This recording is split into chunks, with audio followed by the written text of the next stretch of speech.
What's up, you guys? It's Graham here. So I f***ed up. Normally, I don't tend to make videos like this, but I feel like I owe it to everyone to talk about what's going on and share a more personal side of things than I usually divulge without worrying about the almighty algorithm, and hopefully a few of you will find this helpful. In fact, I wish that I had somebody telling me this a few years ago, because I'll admit exactly where I went wrong, what it cost me, and my blueprint going forward to make sure it's never going to happen again. So, yeah. What happened? Well, almost 2 years ago, I made the decision to take a major step back, post less, and shut down or cut ties with various projects that I was involved in. This meant I closed down my coffee company, I started selling off some real estate, I went from posting 3 times a week down to 3 times a month, and in the beginning, it was incredibly freeing. See, the thing is, up until that point, I've just spent my entire life saying yes to every single opportunity because in my mind, you never knew where that could lead you in the future. Like, if I didn't say yes to shadowing a top real estate agent when I was 18 years old, I never would have built my career.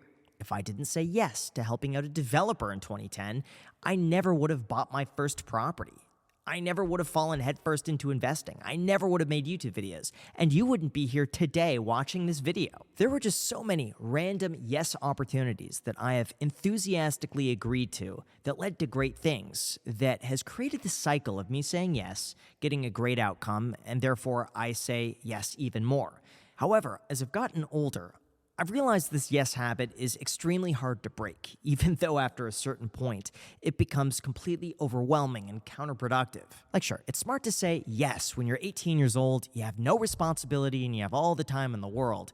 But after a while, I've come to realize that saying no to things actually winds up getting you a lot further. And this was something I didn't fully comprehend until it got to the point where every waking moment of my day was filled with something that I was already obligated to because I had said yes to so many things. And it got to the point where most of my day was just completely unenjoyable. So I made a very sudden change. I stopped doing everything that I was not 100% invested in, and I started selling off things that took up mental energy that I didn't want to think about. But in terms of where things went wrong, here's what you're going to want to hear, because I'll be brutally honest for anyone who could relate. First, I had a really difficult time relaxing and slowing down. Look, for my entire life, I've always been busy doing something. I think my mind is just wired in such a way where if I'm not doing something productive, I just feel bad, if that makes sense. In fact, it probably took me a few months just to feel comfortable with the idea that you don't have to be constantly busy in order to see progress or not feel as much FOMO missing out on these things that I could have said yes to. I guess I just tied a lot of my self-worth to being busy and being productive and doing things. But in terms of where I really f***ed up, it was this. Second, in lieu of now having more free time, it was hard for me not to want to optimize everything. This is the classic example of what got you here won't get you there. And again, for my entire life, I've spent it optimizing for every little thing financially.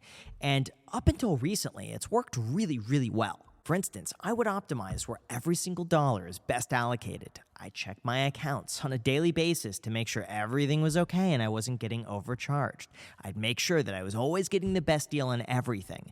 And in the beginning, it was a blessing. I mean, if anything, it was actually a superpower because I was able to save a lot of money. Yes, I know some people call this being cheap, but if I didn't have that hyper discipline from 18 to 30-something years old, I would have been locked out of so many other opportunities that had paid off 10 to 100x in the future today.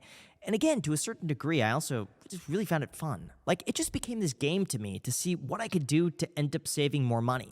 And even on YouTube, people loved that I wouldn't buy coffee because I could make it at home for 20 cents. I'd easily spend 20 minutes searching for coupon codes if that meant that I could buy the item I wanted for 10% less. Or if there was something I could do myself for cheaper, I would just do it myself. Now, yes, to a certain degree, I had fun with this, but I would also get irrationally stressed out if an unexpected expense came up, or there was something I was being charged for that I needed that I couldn't get a better deal on, or I felt was too much money than is worth it. And I would just fixate or think about those things for sometimes hours, days, weeks, months, even today. But the thing is, after a certain point, that mentality started to be very counterproductive, and it was a complete waste of mental energy that frankly should have been better spent anywhere else. On top of that, this also led to a very interesting problem that didn't fully realize, and that would be 3, I have a very hard time spending money. Again, it was so ingrained to save money at all costs that when it came time to spend some of the money, just couldn't do it. It was so difficult. It came so unnatural, even for things as innocent as getting a little extra legroom on the airplane. It felt wasteful because I didn't absolutely need it. Or going out to dinner and getting a slightly nicer meal. I didn't need the nicer meal, so I would think, well, I may as well just save it. I guess where things became a bit difficult here is that I was so adverse to spending money that when I could actually afford to do nicer things that would actually, objectively, make my life a lot easier and better, I just couldn't do it. It was hard to let go of these habits that I've stuck to so much for the last 20 years. So what finally broke? Well, honestly, one of the biggest realizations I had was that convenience is not the enemy. It's the only thing sometimes that gets you your time back. So I forced myself to make small changes throughout the day, and I was amazed at how much mental bandwidth that freed up. And one of those changes, by the way, was actually ordering meals from our sponsor, CookUnity. Yes, this is technically a sponsored segment, but no joke, I have been absolutely obsessed with their foods. They have come in so handy on the days where I'm extremely busy and don't have time to eat anything else. And without exaggeration, these meals taste incredible. The way it works is that you go online, select from hundreds of meals each week prepared by award-winning chefs. They're freshly made to order, and then CookUnity ships them right out to your front door. Not to mention, because it's so fresh, you literally get restaurant-quality meals without the restaurant-quality price tag. There's no meal prep or cleanup required. Lunch or dinner is ready in as little as a few minutes, and if you're trying to eat healthy like me, they also have plenty of options under 600 calories, or really anything that you could possibly want. On top of that, their subscription is also super flexible. You could choose between 4 to 16 meals a week, and they're commitment-free, so you could pause or cancel at any time. If you want some specific meals that I've loved, by the way, I would highly recommend their roasted salmon and lobster sauce by Chef Andre Mendez, mustard-crusted salmon by Luda Lefebvre, and herb-roasted salmon with truffle mashed potatoes by Chef Stacy Barang. Finally, in terms of price, surprisingly, it is insanely affordable. Like, it's cheaper than what I would be ordering at Chipotle. And even better, if you use my code GRAHAM50 at checkout, you could get 50% off of your first order just for giving them a shot. So again, if you want to give them a shot, visit cookunity.com/Graham, or the link is down below in the description, and use the code GRAHAM50 to get 50% off of your first order. All right, so in terms of what changed, this might sound pretty stupid, but there were 2 events that completely flipped my outlook on money. The first occurred during April of 2025 during the Trump tariff scare where the markets fell 25%. I just remember seeing my accounts lose years worth of savings, years worth of mental energy, bandwidth, trying to find the best deal, completely evaporated in a matter of a few hours in the stock market that I had just become completely desensitized to. And at that point, I realized all of this energy that I had spent was pretty much for nothing. It just clicked for me that my hyperfrugality was getting to a point of being completely illogical, and it wasn't going to move the needle either way, regardless of whether or not I got a good deal on this like $12 item. All of these things I could have been doing just completely went away in like a few minutes of the S&P 500 going down. That's when I started to shift my perspective away from saving money at all costs to it's okay to spend a little extra money if it's something you really want that makes your life easier. Beyond that, though, there was a second situation which really led to the biggest change. And I wish I was kidding when I said this. I'm not joking. This is 100% serious.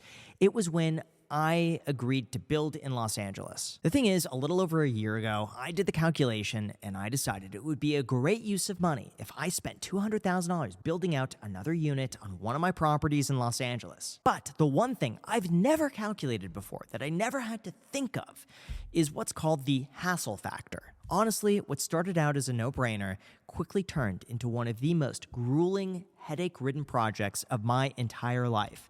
We are now almost a year into it. I've spent over $40,000 over budget because of random things the city of Los Angeles constantly demands last minute, and because of all of those headaches, I have created a money blueprint that I now stick to no matter what to make sure this never happens again.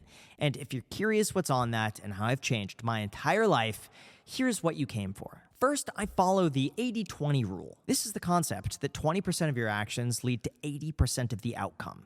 And this is something I've been very bad at following. Like in my mind, because I optimize for everything, it was somehow better to get, let's say, a 50% return on $100 than get a 10% return on $1,000, even though the $1,000 investment at 10% would objectively just be way better. Yes, I know it's dumb, but for the longest time, I've optimized for the best deal and not necessarily the best outcome, and that's something that had to change. I now have a screensaver on my phone, constantly reminding me to ask myself, is this a 20% action for an 80% result?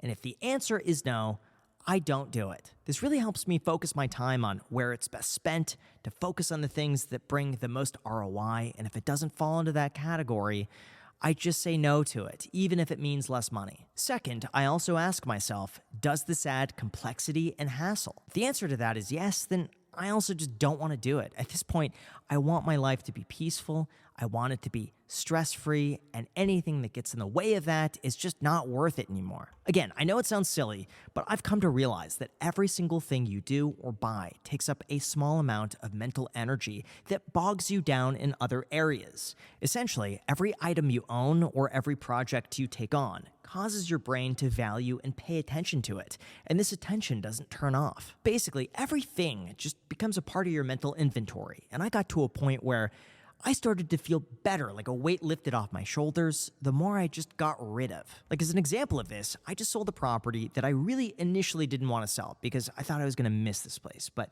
as soon as I got rid of it, it was amazing.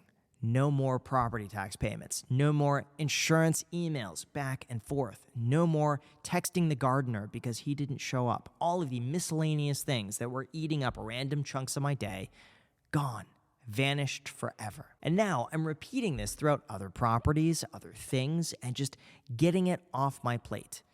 This allows me to focus on the 20%, again, that yields the best outcome overall. Or really, I guess in other words, I'd become this master at optimizing the 80% of my work that really led to 20% of the outcome. And when most of my stress, my headache is tied to that 80%, it becomes a no-brainer just to cut it out. This whole experience just made me realize that I wasn't optimizing anything, I was torturing myself to save pennies while ignoring the things that actually mattered the most. But then that brings me to third, finally spending money. Even though this one doesn't come naturally to me, I've started to follow the mindset that it is okay to spend money if it makes your life easier, if it adds convenience, and if it brings peace of mind. And I gotta say, the peace of mind I've gotten from not having to think through every single purchase has been completely worth it. Like, I'm no longer stressing myself out over spending a little bit more money, or when I'm online, I try not to spend 30 minutes trying to save $5 on free shipping because there's a coupon code somewhere out there that I just gotta go and find.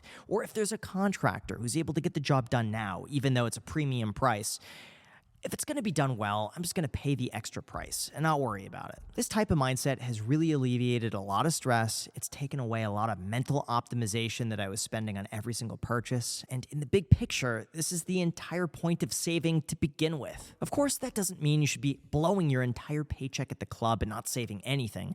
But if you've saved enough being frugal to the point where you can start spending more money, then it's worth it in ways that actually benefit your overall enjoyment of just day-to-day life. Then finally, fourth, I've also spent a lot of time improving my health. I promise this part isn't sponsored, but I recently did my entire blood work through Function Health, and they gave me so many insights into potential issues that I had no idea about. Like, I tried to go into the doctor once a year, give or take, but they never test for anything unless you have symptoms.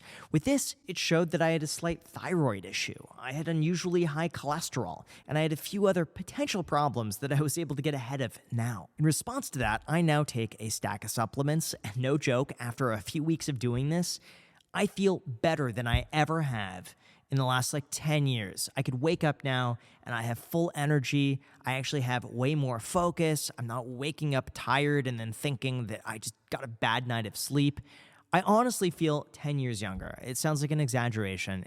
It's not. I'm doing another blood panel breakdown in 6 months from now to see if my levels have changed, but I can feel it already. Anyway, beyond all that, even though I've not been perfect and I still in my mind, try to optimize for everything, and I still try to fixate on how I could save money, I'm doing better. And this is the closest I've gotten in about 2 years to finding balance. And in all of that, here's what I've realized. Almost everybody talks about optimizing for higher returns, saving efficiency, and building wealth, but almost nobody talks about how to spend that money when you actually have the ability to do so.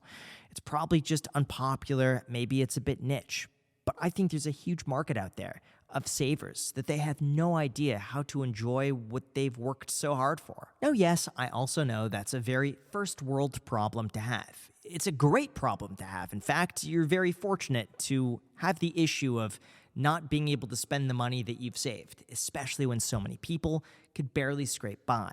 But for anyone who has saved up or worked for decades to build something up that they're afraid to spend down, it is something at least worth thinking about, and I'm still trying to figure it out myself. Now, lastly, I just want to say this. Ever since scaling back about 2 years ago, it's been amazing to be able to pursue projects that I never would have had time for otherwise, like building out the Iced Coffee Hour podcast.